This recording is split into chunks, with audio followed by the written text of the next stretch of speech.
അസ്സലാമു അലൈക്കും. എല്ലാ മാന്യ പ്രേക്ഷകർക്കും മുസ്ലിം വിശ്വാസം എന്ന ഈ ചാനലിലേക്ക് സ്വാഗതം. ഈ ചാനലിനെ കുറിച്ച് ഇതുവരെയും അറിയാത്തവർക്കായി കുറച്ച് കാര്യങ്ങൾ പറയാം. ഇത് ഇസ്ലാം മതവിശ്വാസികൾക്ക് മതത്തെക്കുറിച്ച് പ്രത്യേകമായി മതത്തിലെ കർമ്മശാസ്ത്ര വിധികൾ, അതുപോലെ പരിശുദ്ധ ഖുർആനിലെ ആയത്തുകളുടെ വിവരണങ്ങൾ, തഫ്സീറുകളെ അടിസ്ഥാനമാക്കിയുള്ള വിവരണങ്ങൾ, ഇസ്ലാമിക ചരിത്രങ്ങൾ, ഇസ്ലാമിക വിശ്വാസ സംബന്ധമായ കാര്യങ്ങൾ, ഒരു മനുഷ്യൻ്റെ തൊട്ടിൽ മുതൽ കട്ടിൽ വരെ എന്ന വിധത്തിൽ പരിശുദ്ധ ഖുർആൻ നിഷ്കർഷിച്ചിട്ടുള്ള നിയമവ്യവസ്ഥകൾ മുതലായവ അറിയാവുന്നവരെ കൊണ്ട് അറിയാത്തവർക്ക് പറഞ്ഞു കൊടുക്കാനുള്ള ഒരു വിജ്ഞാനവേദി എന്ന നിലയിലാണ് ഈ ചാനൽ മുന്നോട്ട് കൊണ്ടുപോകുന്നത്. നിരവധിയായ ഉസ്താദുമാർ ഇതിനു വേണ്ടി കണ്ടൻറ്റുകൾ നൽകി വരുന്നു. ആയതുകൊണ്ട് തന്നെ ഈ ചാനൽ ദീനി പ്രബോധനം എന്ന രീതിയിൽ ആരുടെയെങ്കിലും കയ്യിലെത്തിയാൽ അത് ഒന്ന് സബ്സ്ക്രൈബ് ചെയ്യുകയാണെങ്കിൽ കൂടുതലായിട്ടുള്ള വിവരങ്ങൾ നിങ്ങൾക്ക് ലഭ്യമാക്കുന്നതിനും, അതേപോലെ അത് ഷെയർ ചെയ്യുകയോ ലൈക്ക് ചെയ്യുകയോ ചെയ്താൽ കൂടുതലായ ആളുകളിലേക്ക് എത്തിക്കുന്നതിനും ഉപകാരപ്പെടും. അള്ളാഹു തൗഫീക്ക് നൽകട്ടെ. ഇനി നമുക്ക് വീഡിയോയിലേക്ക്. ഇബ്രാഹിം നബി അലൈഹി സ്വലാമിൻ്റെ പ്രധാന ശിഷ്യനും പിതൃവ്യപുത്രനുമാണ് ലൂത്ത് നബി അലൈഹി സ്വലാം. ജോർദാൻ പുഴയുടെ തീരപ്രദേശങ്ങളിലേക്കാണ് ഇദ്ദേഹത്തെ അള്ളാഹു പ്രവാചകനായി അയച്ചത്. കുപ്രസിദ്ധമായ സദൂം എന്ന സ്ഥലവും അതിൽ ഉൾപ്പെട്ടിരുന്നു. ആ ദേശത്തുകാർ നടത്തിയിരുന്ന തോന്നിവാസം ഇന്നും സഡോമി എന്ന പേരിൽ അറിയപ്പെടുന്ന സ്വവർഗരതിയാണ്. ഇബ്രാഹിം നബി അലൈഹി ഇസ്ലാം ജീവിച്ചിരുന്ന കാലത്ത് തന്നെ ലൂത്ത് നബി അലൈഹി ഇസ്ലാമിന് പ്രവാചകത്വം ലഭിച്ചിരുന്നു. സദൂം എന്ന പ്രദേശം കീഴ്മേൽ മറിക്കാൻ നിയുക്തരായ മലക്കുകൾ ഇബ്രാഹിം നബി അലൈഹി ഇസ്ലാമിനെ സന്ദർശിച്ച ശേഷമാണ് സദൂമിലേക്ക് പോയതെന്നാണ് പരിശുദ്ധ ഖുർആൻ പറയുന്നത്. സദൂമുകാരുടെ രതി വൈകൃതത്തെ ലൂത്ത് നബി അലൈഹി ഇസ്ലാം കഠിനമായി എതിർത്തു. സ്ത്രീകൾക്ക് പകരം കുട്ടികളുമായി ഇണചേരുന്ന ഈ വൃത്തികേട് ഉടനെ അവസാനിപ്പിച്ചില്ലെങ്കിൽ അള്ളാഹുവിൻ്റെ കഠിന ശിക്ഷയ്ക്ക് പാത്രമാകേണ്ടി വരുമെന്ന് താക്കീത് നൽകി. എന്നാൽ അവർ അത് വിലവെച്ചില്ല.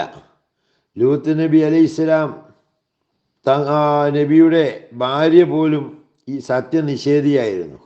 അവളെ നേർവഴിക്ക് കൊണ്ടുവരാൻ നബി നടത്തിയ പ്രയത്നങ്ങളെല്ലാം വിഫലമായി. രതിവൈകൃതക്കാരെ സഹായിക്കുകയായിരുന്നു ആ സ്ത്രീയുടെ ഹോബി. ആവശ്യക്കാർക്ക് കുട്ടികളെ കൂട്ടിക്കൊടുക്കുക എന്നതും അവൾക്ക് സന്തോഷകരമായിരുന്നു. ഉപദേശങ്ങളും താക്കീതുകളും വിഫലമായി ആ ദുർജനങ്ങൾ ലൂത്ത് നബി അലൈഹി ഇസ്ലാമിനെ മർദ്ദിച്ച് അവശനാക്കി. പക്ഷേ അതൊന്നും വകവെക്കാതെ തൻ്റെ ദൗത്യവുമായി അദ്ദേഹം മുന്നോട്ട് നീങ്ങി. അവസാനം അള്ളാഹു ലൂത്ത് നബി അലൈഹി ഇസ്ലാമിനെ അറിയിച്ചു, താങ്കളുടെ ജനത നന്നാവുകയില്ല, അവർക്ക് ഞാൻ കഠിന ശിക്ഷ നൽകാൻ പോകുന്നു. ലൂത്ത് നബി അലൈഹി ഇസ്ലാം ഈ അവസാനത്തെ താക്കീതും തൻ്റെ ജനതയെ അറിയിച്ചു. എങ്കിലും അവർ അതും പുച്ഛിച്ച് തള്ളുകയാണ് ഉണ്ടായത്. നബിയെ പരിഹസിക്കുകയും കല്ലെറിയുകയും ചെയ്തു. ഒരു ദിവസം ചില സുന്ദരന്മാരായ ബാലന്മാർ ലൂത്ത് നബി അലൈഹി ഇസ്ലാമിൻ്റെ വീട്ടിൽ അതിഥികളായി വന്നു.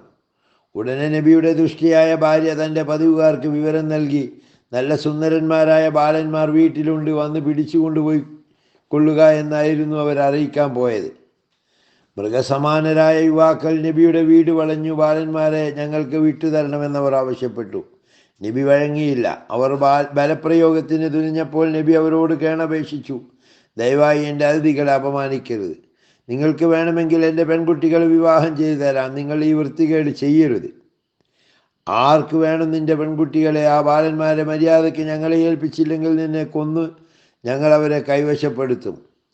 എന്നെ കൊന്നല്ലാതെ അവരെ പിടിക്കാൻ നിങ്ങൾക്ക് സാധിക്കുകയില്ല. ലൂത്ത് നബി അലൈഹി ഇസ്ലാം മരിക്കാൻ തയ്യാറായി ആ തെമ്മാടികളുമായി ഒറ്റയ്ക്ക് പൊരുതാൻ തയ്യാറെടുത്തപ്പോൾ ആ ബാലന്മാർ നബിയോട് പറഞ്ഞു, നബിയെ, ഞങ്ങൾ മലക്കുകളാണ്, മനുഷ്യരല്ല. ഈ നാട് കീഴ്മേൽ മറിക്കാൻ വേണ്ടി അള്ളാഹു നിയോഗിച്ചതാണ് ഞങ്ങളെ. അങ്ങ് ഉടനെ സ്ഥലം വിടണം. അങ്ങയുടെ അനുയായികളെയും കൊണ്ടുപോകണം. അങ്ങയുടെ ഭാര്യ അടക്കമുള്ള ഈ തെമ്മാടികളെയെല്ലാം നശിപ്പിക്കാൻ പോവുകയാണ് ഞങ്ങൾ. അതിനാൽ ഉടനെ നാട് വിടുക. ലൂത്ത് നബി അലൈഹി ഇസ്ലാമിന് അപ്പോൾ മാത്രമാണ് സംഗതി മനസ്സിലായത്. അപ്പോഴേക്കും അക്രമികൾ വാതിൽ ചവിട്ടി പൊളിച്ച് അകത്ത് കയറി കടന്നു കളഞ്ഞിരുന്നു. ഉടനെ ബാലന്മാരുടെ രൂപം മാറി. അവർ ഭീകരന്മാരായി മാറി. അകത്ത് കടന്നവരെല്ലാം ഭസ്മമായി, മറ്റുള്ളവർ ജീവനും കൊണ്ട് ഓടി.